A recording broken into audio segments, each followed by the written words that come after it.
नाम के एक गांव में शादी चल रही होती है। वाह, मजा आ गया फूफा जी। शादी में क्या खाना बना है, बाराती तो उंगलियां चाटते रह जाएंगे। हाँ, तुमने सही कहा। पनीर की सब्जी का तो कोई जवाब ही नहीं। दूसरी तरफ पंडित जी फेरों की तैयारी कर रहे होते हैं कि तभी वहाँ एक चुड़ैल आ जाती है। अरे मर गया रे, ये चुड़ैल यहाँ क्या कर रही है? अरे दिवाकर जी, ये आपके कौन से रिश्तेदार है? अरे मुझे क्या पता, क्या भाग्यवान, कहीं ये तुम्हारे मायके से तो नहीं आई है।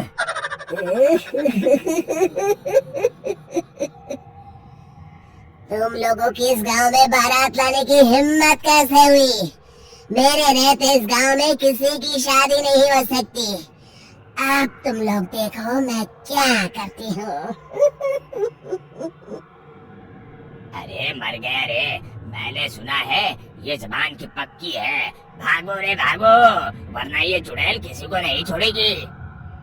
हाँ, तुम सही कहते हो मोहन भाई। यहाँ से भाग लेने में ही हम सबकी भलाई है।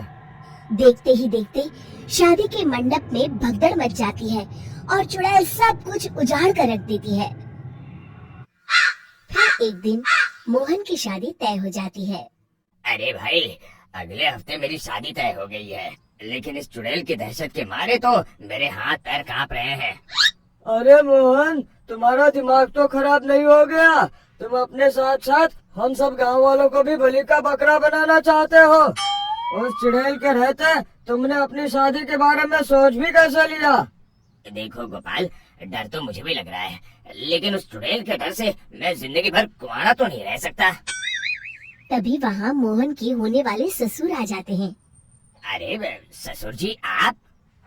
देखो, अब तक मैं तुम्हारा ससुर बना नहीं हूँ और शायद बनूंगा भी नहीं।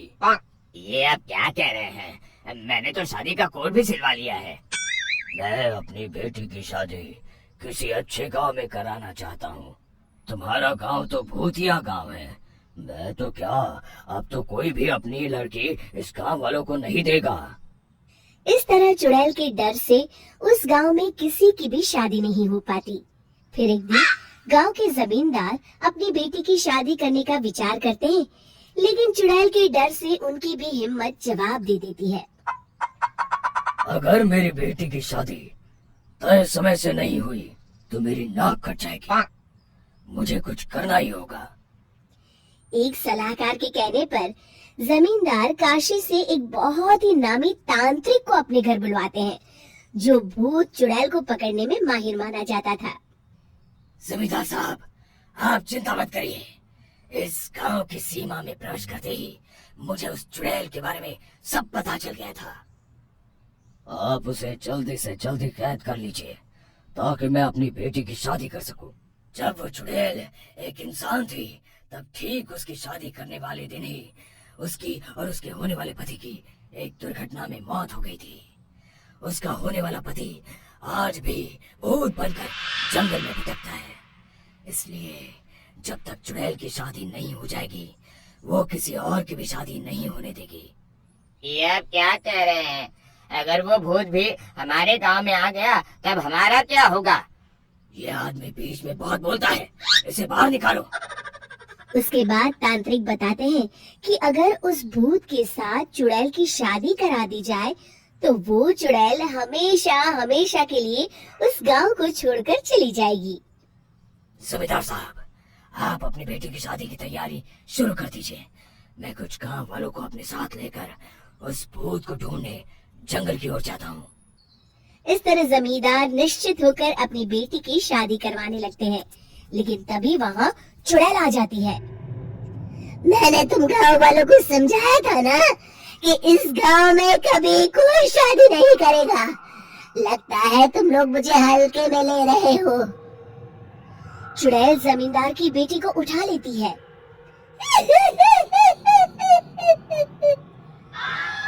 अब देखती हूँ बिना दुल्हन के तुम लोग शादी कैसे करोगे। मैं इसे अपने साथ ले जा रही हूँ। छोड़ मुझे, पिताजी, मुझे बचाइए। अरे कोई मेरी बेटी को बचाओ। तभी तांत्रिक उस भूत को लेकर वहाँ पहुँचता है। अरे भाग्यवान, रुको, इन मासूमों को परेशान मत करो, मैं आ गया हूँ, अब तुम मेरे साथ चलो। चुड़ैल बहुत खुश हो जाती है। आप आ गए, चलिए अब हम मंदिर में चलकर शादी कर लेते हैं। अरे अरे अरे अरे, ये क्या कह रही हो? मंदिर में जाके दोबारा मरना है क्या? चलो, आज से हम जंगल में रहेंगे। चुड़ैल चली गई, अब मेरी शादी हो जाएगी। इस तरह सभी गांव वाले खुशी से झूमने लगते हैं।